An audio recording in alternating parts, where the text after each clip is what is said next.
So now we've run the analysis and we've looked at how wallpaper color affects people's happiness level in week 1.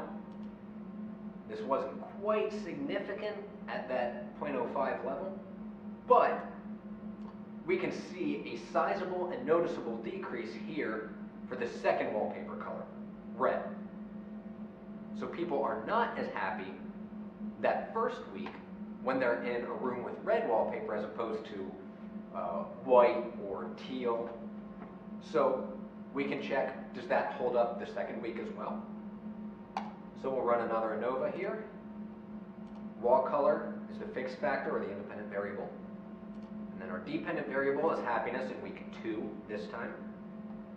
So we run the analysis and we find a smaller F value.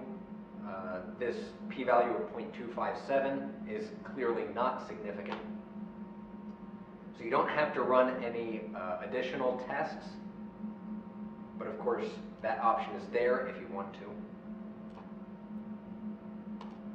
So again, we'll make a graph, we'll put the error bars on it.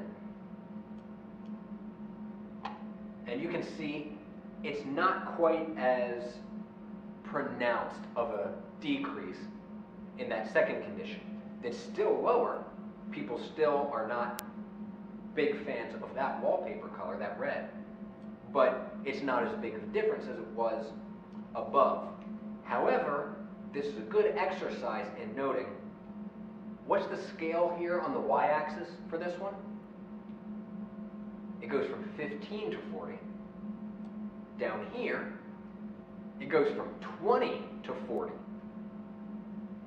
So it's going to look a little bit more stretched out here in this top one as compared to this bottom graph down here. So that is why you always need to take a look at the y-axis of a graph, always. Because something that's very similar, yet has a little difference, that can be misleading.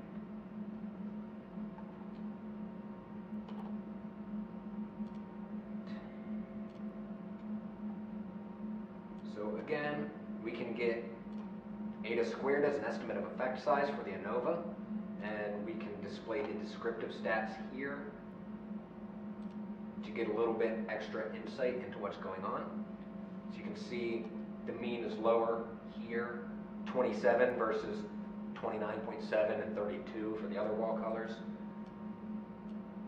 And up here, it was a bigger drop off. You can see 22.9 versus 28.6 and 30.4.